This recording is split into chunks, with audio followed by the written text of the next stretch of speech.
Stop scrolling. I need you to hear this because what I'm about to tell you should genuinely terrify you, not because of Donald Trump. Trump, according to people on the left who once feared him most, is the least of your worries. Pause. Let that sink in.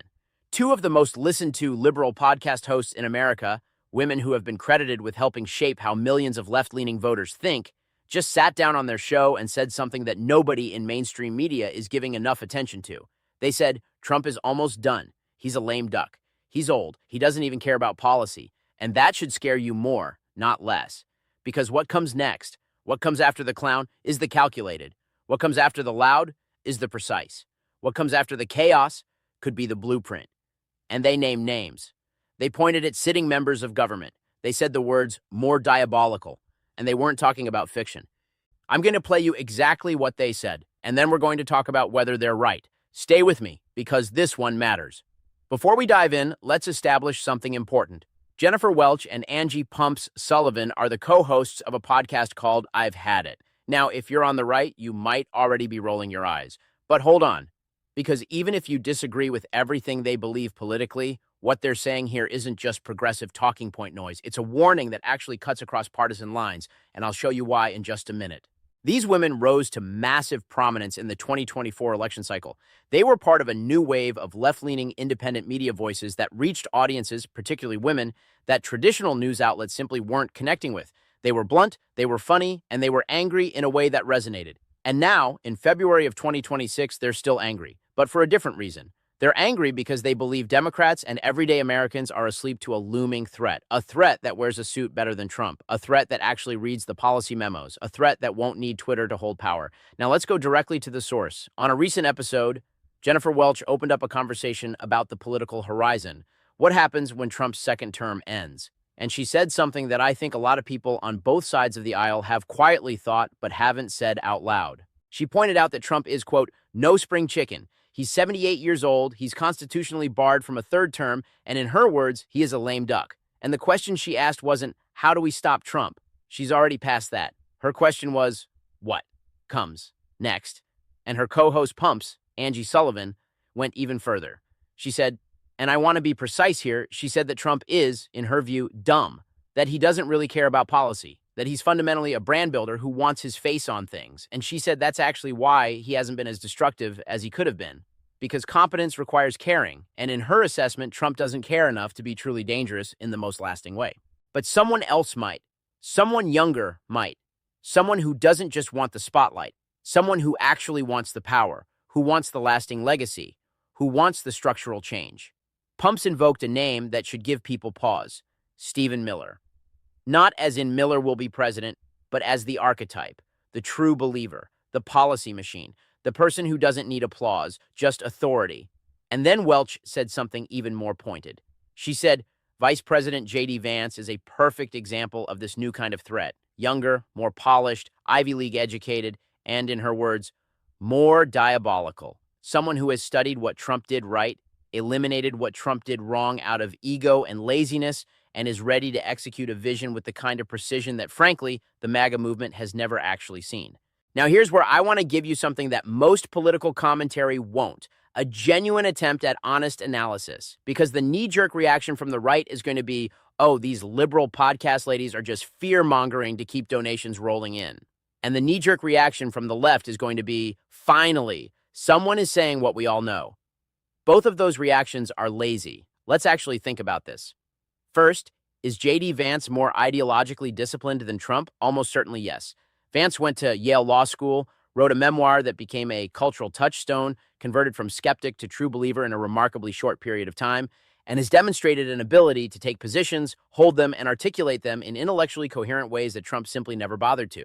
Whether you agree with his politics or not, the man is not operating on vibes alone.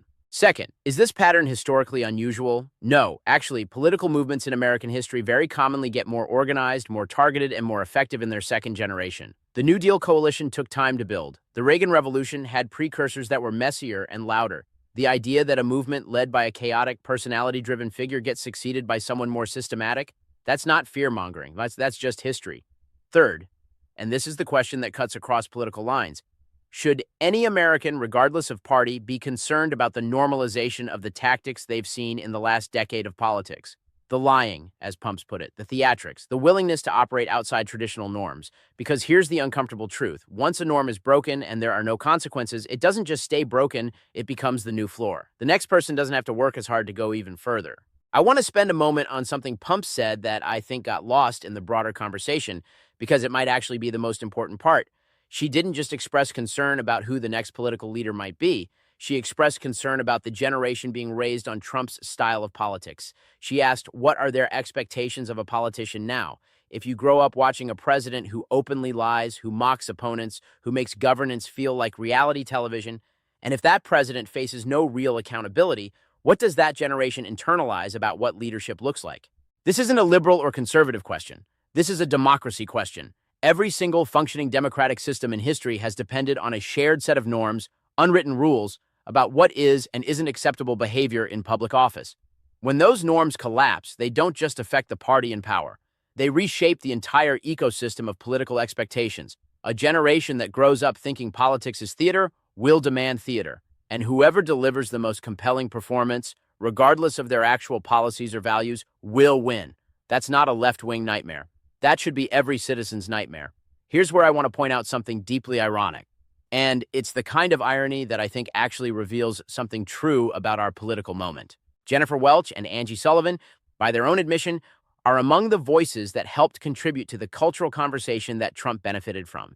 They represent a wave of independent media that moved outside traditional news structures, built massive audiences, and shifted how people consume political information. And now they're warning about exactly the kind of successor figure that will almost certainly use the same independent media ecosystem, just from the other direction, to build power. JD Vance is already a compelling media presence. He gives interviews. He goes on podcasts, including some that are explicitly designed to reach young men outside the traditional conservative base. He is doing exactly what the "I've had it" hosts do, just for a different audience. The playbook doesn't belong to one side, and the tools that helped build the current moment, they're available to everyone.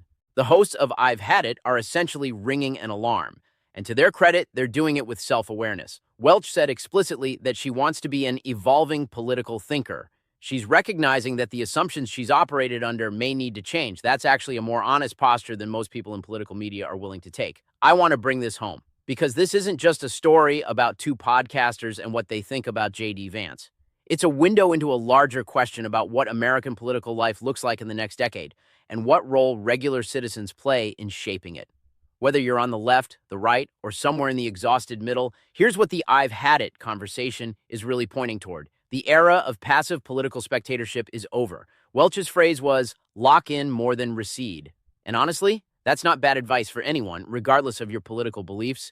If you believe in the institutions, the norms, the democratic processes that have defined this country, those things don't protect themselves. They require citizens who are paying attention, who are engaged, who are willing to push back when things go wrong, and who are building the kind of civic knowledge that makes them impossible to manipulate.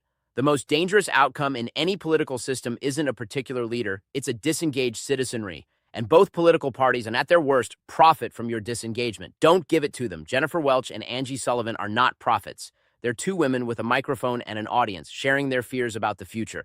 But sometimes the most honest analysis of a political moment comes not from the people inside the machine, but from the people watching it closely every single day and refusing to pretend everything is fine. Is there something worse than Trump on the horizon? Maybe. Is it JD Vance? We'll find out. Is the real question bigger than any single politician? Absolutely. What I want you to take from this video is simple. The political future is not fixed. It is being written right now by the people who show up, who speak up, who refuse to check out, and by the people who go quiet, who assume someone else will handle it, who decide the whole thing is too exhausting to follow.